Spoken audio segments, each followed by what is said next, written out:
তো hello guys, আপোনাক স্বাগতম জনাইছোঁ আমাৰ eTips অনলাইনৰ আজিৰ নতুন ভিডিঅ'লৈ। তো গাইজ, যদি আপোনালোকে এজন ষ্টুডেণ্ট তেনে ক্ষেত্ৰত আপোনালোকে চাইটো খুবেই ভাল খবৰ, কাৰণ বাবু আঁচনিৰ জৰিয়তে আপোনালোকে লাভ কৰিব 1250 টকাকৈ। সো এই বাবু আঁচনি কি, এই আঁচনি কোনসকলে লাভ কৰিব, কি কি ডকুমেণ্টছ লাগিব, কেনেকৈ আবেদন কৰিব, কেতিয়াৰ পৰা আবেদন আৰম্ভ হ'ব, কোনসকলে এলিজিবল হয়, এই সবিশেষ এইটো ভিডিঅ'ৰ জৰিয়তে জনাবলৈ গৈ আছোঁ। সো ভিডিঅ'টো অলপ স্কিপ নকৰি সম্পূৰ্ণ শেষলৈ চাই থাকিব।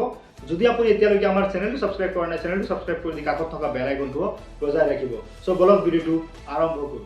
প্ৰথমতে কথা হ'ল বাবু আঁচনি কি। বাবু আঁচনি হৈছে যিসকল যিসকল ল'ৰাই কলেজত অথবা স্কুলত পঢ়ি আছে, অৰ্থাৎ হায়াৰ ছেকেণ্ডেৰী ফাৰ্ষ্ট ইয়েৰৰ পৰা গ্ৰেজুৱেশ্যনলৈকে পঢ়ি আছে, তেনে ক্ষেত্ৰত সেইসকল ল'ৰাসকলৰ বাবে চৰকাৰে এখন আঁচনি লঞ্চ কৰিছে। এইখন আঁচনিৰ নাম হৈছে বাবু আঁচনি।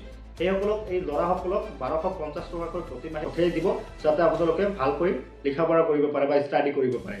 আঁচনিৰ এলিজিবিলিটি ক্ৰাইটেৰিয়াসমূহ কি, এতিয়া এইটো চাই লওঁ। যে আঁচনিৰ এলিজিবিলিটি হৈছে অসমৰ স্থায়ী বাসিন্দা হ'ব লাগিব। যদি আপুনি অসমৰ স্থায়ী বাসিন্দা হয়, তেনে ক্ষেত্ৰত কিন্তু আপুনি এই আঁচনিৰ কাৰণে এলিজিবল হ'ব। তাৰপিছত কথা হ'ল, যদি আপুনি এজন পুৰুষ ছাত্ৰ, অৰ্থাৎ যদি আপুনি ছোৱালী হয়, তেনে ক্ষেত্ৰত কিন্তু এই আঁচনি লাভ নকৰে। যদি আপুনি পুৰুষ বা ল'ৰা হয়, তেনে ক্ষেত্ৰতহে আপুনি এই আঁচনিখন লাভ কৰিব। বিদ্যালয়, স্বীকৃতি বিদ্যালয় বা মহাবিদ্যালয়ত পঢ়ি থকা হ'ব লাগিব। যদি আপুনি প্ৰাইভেট কলেজ অথবা প্ৰাইভেট মহাবিদ্যালয়ত পঢ়ি আছে অথবা প্ৰাইভেট স্কুলত পঢ়ি আছে, তেনে ক্ষেত্ৰত কিন্তু আপুনি এই আঁচনি লাভ নকৰে। যদি আপুনি কেৱল মাত্ৰ চৰকাৰী স্কুলত পঢ়ি আছে, তেনে ক্ষেত্ৰতহে আপুনি এই আঁচনি সুবিধা ভোগ কৰিব পাৰিব অথবা লাভ কৰিব পাৰিব। চ' পৰিয়ালৰ বাৰ্ষিক আয় এটা লিমিটেশ্যন থাকিব লাগিব। ধৰক 5 লাখ টকা ধৰি দিব পাৰে। যদি আপোনাৰ বাৰ্ষিক আয় 5 লাখ টকাৰ ওপৰত হয়, আপোনাৰ ফেমিলি ইনকাম, তেনে ক্ষেত্ৰত কিন্তু আপুনি এই আঁচনিৰ কাৰণে এলিজিবল নহ'ব। অৰ্থাৎ যদি আপোনাৰ 5 লাখ টকাৰ কম হয়, তেনে ক্ষেত্ৰত কিন্তু আপুনি এই আঁচনিৰ কাৰণে এলিজিবল হ'ব। তাৰপিছত কথা হৈছে, আপোনাৰ আধাৰ কাৰ্ড থাকিব লাগিব। যদি আপোনাৰ আধাৰ কাৰ্ড আছে, তেনে ক্ষেত্ৰতহে আপুনি এই আঁচনিৰ কাৰণে এলিজিবল হ'ব। বা যদি আপোনাৰ আধাৰ কাৰ্ড নাথাকে, তেনে ক্ষেত্ৰত কিন্তু আপুনি এই আঁচনিৰ কাৰণে এলিজিবল নহ'ব।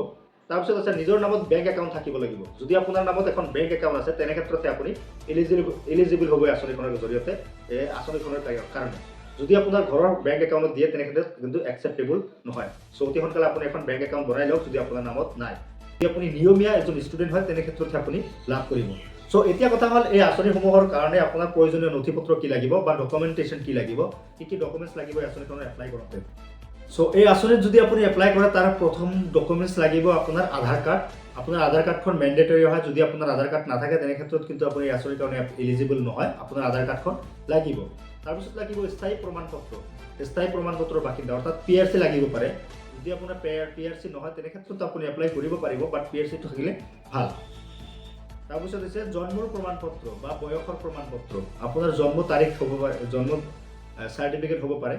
যদি আপোনাৰ জন্ম চাৰ্টিফিকেট আছে, তেনে ক্ষেত্ৰত কিন্তু আপুনি আবেদন কৰিব পাৰিব। যদি আপোনাৰ জন্ম চাৰ্টিফিকেট নাই, তেনে ক্ষেত্ৰত আধাৰ কাৰ্ডতে কিন্তু আপোনালোকৰ হৈ যাব। ID কাৰ্ড লাগিব। স্কুল অথবা কলেজৰ এখন ID কাৰ্ড, সেই ID কাৰ্ডখন লাগিব। তাৰপিছত লাগিব পৰিয়ালৰ আয়ৰ প্ৰমাণপত্ৰ, অৰ্থাৎ ইনকাম চাৰ্টিফিকেট লাগিব।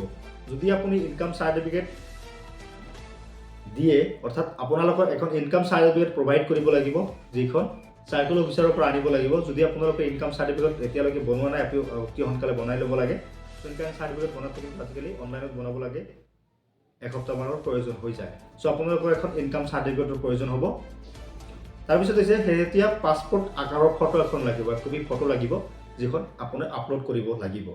এতিয়া কথা হ'ল, আপোনালোকে কেনেকৈ আবেদন কৰিব আৰু আবেদনৰ ডেটটো কিমান তাৰিখৰ পৰা হ'ব। এইটো কিন্তু অনলাইন যোগে আবেদন হ'ব। গভৰ্ণমেণ্টে, অৰ্থাৎ হিমন্ত বিশ্ব শৰ্মা ডাঙৰীয়া ছাৰৰ কোৱাৰ মতে আপোনালোকৰ কিন্তু জানুৱাৰী মাহৰ পৰা এইখন স্কিম আৰম্ভ হ'ব। চ' যদি জানুৱাৰী মাহৰ পৰা এইখন স্কিম আৰম্ভ হয়, তেনে ক্ষেত্ৰত কিন্তু আপুনি জানুৱাৰী মাহৰ পৰাই আপুনি এইটো কাৰণে আবেদন কৰিব পাৰিব। যদি আপুনি আবেদন কৰে, তেনে ক্ষেত্ৰত কিন্তু আপোনালোকে এইখন আঁচনিৰ লাভ কৰিব পাৰিব। চ' যদি আপোনাৰ এতিয়ালৈকে এই ডকুমেণ্টেশ্যনৰ ভিতৰত যদি আপোনাৰ ডকুমেণ্টছ নাই, তেনে ক্ষেত্ৰত আপুনি গোটেইখিনি ডকুমেণ্টছ একেলগ কৰি ৰাখক। জানুৱাৰী মাহতে কিন্তু এইখন এপ্লাই আৰম্ভ হ'ব। চ' যেতিয়া এপ্লাই আহে, তেনে ক্ষেত্ৰত আমি ভিডিঅ' বনাই আপোনালোকক জনাই দিম। সেইকাৰণে আপুনি আমাৰ চেনেলৰ লগত জড়িত থাকিব। চ' কেনেকৈ আপোনালোকে এই আঁচনিৰ কাৰণে আবেদন কৰিব পাৰিব, সেইটো সবিশেষ ষ্টেপ বাই ষ্টেপ দেখুৱাই দিম। চ' আজিৰ ভিডিঅ'টো ইমান লগা আছিল। ভিডিঅ'টো যদি ভাল লাগিছে, লাইক কৰিব। ভিডিঅ'টো যদি হেল্পফুল বুলি ভাবে, তেনেহ'লে বন্ধু বান্ধৱীসকলৰ মাজত শ্বেয়াৰ কৰক। চ' সম্পূৰ্ণ ভিডিঅ'টো শেষলৈ চোৱাৰ বাবে আপোনাক অশেষ ধন্যবাদ। Thank you. জয় অসম।